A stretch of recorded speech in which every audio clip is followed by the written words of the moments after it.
केंद्रीय गृह मंत्री अमित शाह अब मध्य प्रदेश में चुनावी यात्रा पर है। शाह 3 दिवसीय एमपी दौरे कर रहे हैं। शाह ने इस दौरान चुनाव में जीत के लिए कार्यकर्ताओं और जनता को संबोधित किया। शाह ने कई मुद्दों पर कांग्रेस को जमकर घेरा भी है। मध्य प्रदेश में कांग्रेस और बीजेपी के बीच कांटे की टक्कर है। अब ऐसे में शाह का ये 3 दिवसीय दौरा बेहद मायने रखता है। राजनीति के चाणक्य मध्य प्रदेश में बीजेपी की जीत के लिए कार्यकर्ताओं और जनता से तालमेल बनाते नजर आए। सबसे पहले शाह जबलपुर पहुंचे और कार्यकर्ताओं की मीटिंग लेकर वो कमलनाथ के गढ़ छिंदवाड़ा गए। यहाँ पर जुन्नार देव के क्षेत्र में शाह ने एक जनसभा को संबोधित किया। इस दौरान उन्होंने कांग्रेस पर जमकर निशाना साधा। अमित शाह ने कहा कि कमलनाथ और दिग्विजय सिंह अपनी 15 महीने की सरकार में मध्य प्रदेश की जनता को सिर्फ लूट ही रहे थे और केंद्र सरकार की योजनाओं को, जो कि प्रधानमंत्री ने मध्य प्रदेश के लिए शुरू की थी, उन्हें जमीनी स्तर तक आने नहीं दे रहे थे। इस दौरान अमित शाह ने मध्य प्रदेश के विकास की बात भी कही। उन्होंने कहा कि केंद्र सरकार ने अब तक 7.5 लाख करोड़ के विकास कार्य किए हैं। उन्होंने कहा कि 12 लाख करोड़ रुपए के विभिन्न प्रोजेक्ट भी अभी शुरू कराए गए हैं।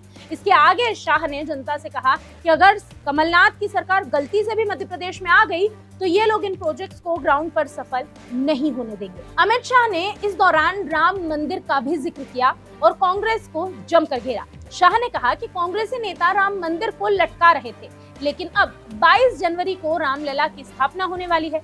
राहुल गांधी पर उन्होंने तंज कसते हुए कहा, राहुल बोलते थे मंदिर वहीं बनाएंगे, तारीख नहीं बताएंगे। तो राहुल बाबा लो, मंदिर भी बन गया और तारीख भी बता दी।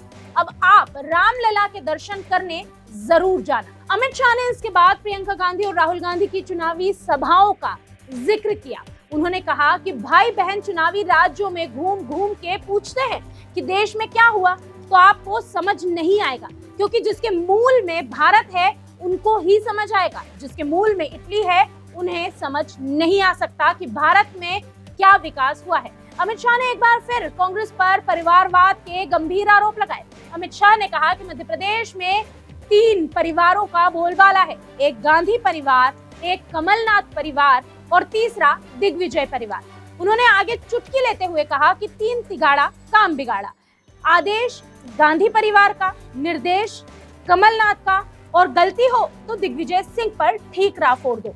ऐसी पार्टी कभी भी मध्य प्रदेश का विकास नहीं कर सकती। इसलिए आप लोग भारतीय जनता पार्टी की सरकार को चुनें और कमल के चिन्ह पर वोट करके मध्य प्रदेश में बीजेपी सरकार और देश में प्रधानमंत्री नरेंद्र मोदी को ही बनवाएं। विधानसभा चुनावों को लेकर मध्य प्रदेश में बार बार लगातार यही दावा किया जा रहा है कि कांग्रेस भारतीय जनता पार्टी से आगे चल रही है और इसी के तहत केंद्रीय नेतृत्व से जब भी कोई नेता मध्य प्रदेश में शिरकत करता है, वो बार बार जनता से यही अपील करता है कि देश में सरकार बनाए तो प्रधानमंत्री नरेंद्र मोदी ही बनने चाहिए।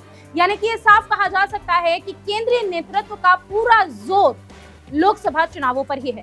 बहरहाल विधानसभा चुनावों के ठीक पहले राम मंदिर निर्माण के बाद भगवान श्री राम की मूर्ति स्थापना की तारीख का आना कहीं ना कहीं भारतीय जनता पार्टी के लिए एक शुभ संकेत हो सकता है। लेकिन फिर भी अभी ये कहना मुश्किल है कि इस जंग को भारतीय जनता पार्टी जीतेगी या कांग्रेस। वीके न्यूज मध्य प्रदेश छत्तीसगढ़, दिल बोलेगा देश सुनेगा।